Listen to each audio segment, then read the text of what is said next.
Floating Harbour, Chapter 11, published on the 13th of October, 2019. As I step, slowly calm, to view a waterfront between me and a spireless chapel kneeling to the passing Nile, the marsh, the square goes quiet, quelled or silent becomes the riot, and I make my way over to a weathered wall. I lean into it, would you like to know upon which shoulder, and gaze on at the pulsing, peaceful painting. I am lost, though I know where I am. I've mapped it well. Untethered, without route, a mere mile from the place that I was born.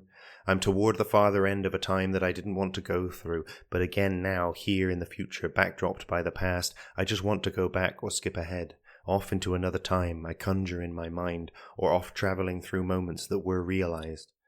I would shun the only thing that's real. When then, I want to be now. When now, then, either one. I lean less lightly, challenging the mass within the wall. I'm already there in a distant moment, wishing it were this where I wished it were another.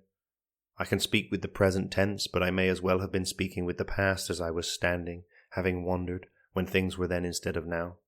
I couldn't make a moment any longer, less mortal, nor keep the day from closing. All I could do was to talk like it was still alive, to try to trick time into ticking differently. I took my weight back from the wall and walked away, wistsome, not wistless nor wistful, to meet with lines already written, with time already past, onward, closer to the end with which I started. Already dried upon the page, impossible to edit. From that point on I could not help but speak, again, like I was living in the present. The church bells tolled as I moved away, of what could not be voided. A note repeated until it sounded its 11th. The late evening's dark. I walk along the river, led by ancient light. There is little left, though there is a little left, of this late evening. With Queen Square to my right, hid behind a row of buildings, I walk beside the captured tide that makes the floating harbour. The ripples, sloshing softly, spread beyond a boat that travels to a sleeping ship. I come to the edge in the light of a lantern, where the illumined harbour wall offers steps down to a scene. Looking leftward to prove, convince a lack of interest, stands a gull by the river's quiet edge, thinking nothing of the crumbling of a loaf of bread that's being worked through by the hands and taken to the mouth of the man upon his boat, caught up in the reeds. Couldn't talk it out of there? I call from the highest of the steps of stone that take you down to the muddy frontier, that take you up to the mapped-out settled city, that separate the abyss and the void, that bridge between the beauty and the wonder. Ah, you! We never sank, though we may be tangled. He looks up and down again, the comma as the turning point, and he tears off white and kneaded flesh to throw toward the gull who doesn't want some, but as it's offered, it won't turn it down. Legs outstretched, one ending on the other, he looks into the world that gives us ours. And you? You're still here? Have you knelt on any other busy streets? Did your child leave you to the chaos, trusting that you'd make it through to join her in embracing life? You asking me or the river? He laughs a quiet laugh at the comment that I make as I sit upon the step. I'm not looking for her now. She'll find me. Who?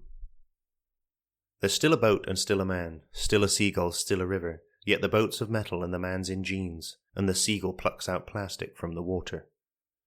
Were you saying that to me? No, sorry. Not to you. There are no longer steps of stone between the surface and the boat that's on the water. They're separated by the air that my legs from the knees hang into as I lean a little back and hit my head against the jet-black bar that tops the railing, continuing its march along the harbour wall, stretching out its arms above the stone with its bursts of green, the moss and grass with their fields of grey, all lit by electricity. Though it makes a sound and it makes an impact, changing the expression on my face, it doesn't raise me any sympathy, despite the new expression on my face. Working on his long green riverboat, the man has returned to another story, there among the other boats, all tethered to the platform that they share between the spire and the sleeping giants, two peaks, to the left and to the right. From Redcliffe runs a row of walls, with not a space that isn't filled with windows. About the glass, red, green and beige, orange, blue and yellow, the colours come through up above the heads of lamps resting level with the trees. Across the river from this I stand, swapping places with the railing, Now it keeps me from the water. Now it holds me to the land. There is music from the bowels of the ship that's docked to my left, but it doesn't take me. Instead I turn with the narrative, arm in arm, and we head off, onward to the end, to the beginning, longing to be back upon the corner. The wall still drops sharply, yet through a mistless night, beyond the railing and the edge down to the water. The air is electrically lit between each of the 8 trees, their roots breaking the grey and moss-green late-night cobbled surface. The cranes stand guard, the tide's possessed, and all is rather still. There is a girl-child, sat softly atop the furthest bench. I close the time and space between us. "So," she asks, "how was it?" "Inconclusive." I sit upon the bench top and nudge her left shoulder with my right. But I'm okay with that. She hops on off the bench top after nudging my right shoulder with her left, and stands over by the man who's perched upon a small and standing piece of sculpted wood. "He is fixed upon the distance, outward," she muses as she's music to all ears. I don't want to look away. Outward. "Some more inward then," she smiles. "Hell no. Let's go sit over there, where we can watch him watching." She leans upon his knee, and then she springs away. Pocketed hands, I had pointed with my gaze, and we make for the bridge to go and sit beneath the cranes. My final thoughts remain behind to keep the corner. What's 100 years to an ancient landscape? A layer to the multitude beneath. What's an explored mind to the star remembered by its light as it plays upon a river in the distance? Nothing. Everything. Life at least before the lone and level sands. We sit, her and I, legs over the edge of the present dangling into the past, and all is rather still. Sat, backs against the sleeping giant with palms down atop the harbour wall, we look across, over, and see a city built upon a river. Electric light and stillness, a rumbling on the edge of hearing. A padlocked bridge with a branded name holds fast the gateway straight that takes you to the cascade entrance. Lit up by the blue light-lined trees standing 8 strong before the art house, sits perched a sculpted man on cobbles, gazing over, back across the water. From the past he sees the present, and in his ship, but close beside us, he sees the future. This way, for him, adventure lies.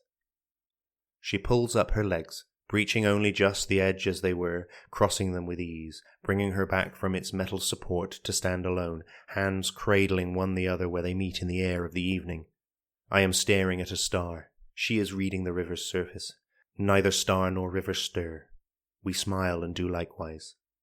Still not one for stillness, she breaks upwards, stands, and steps up the gaps in the structure of the crane. A shifting gaze from star to planet, a raised eyebrow and a tilted head, is all I manage before she has replaced herself, sitting on the grey-painted shelf between the giant's legs. If she moves as the river, I move as the earth, upward to standing in greater time and with greater trouble. I walk around the crane and I walk over the resting train tracks. Between the ship and sheds the sleepers begin or end. Now behind it, I look through the relic and beyond her shoulder, and rest my arms upon the shelf. There will be mist again about the harbour as the church bells ring rounds of 5 and 6 and 7, carried by the breeze and contested by the birds. But now the air sits clearly and we see the city floating between the dark blue water and the deep black sky.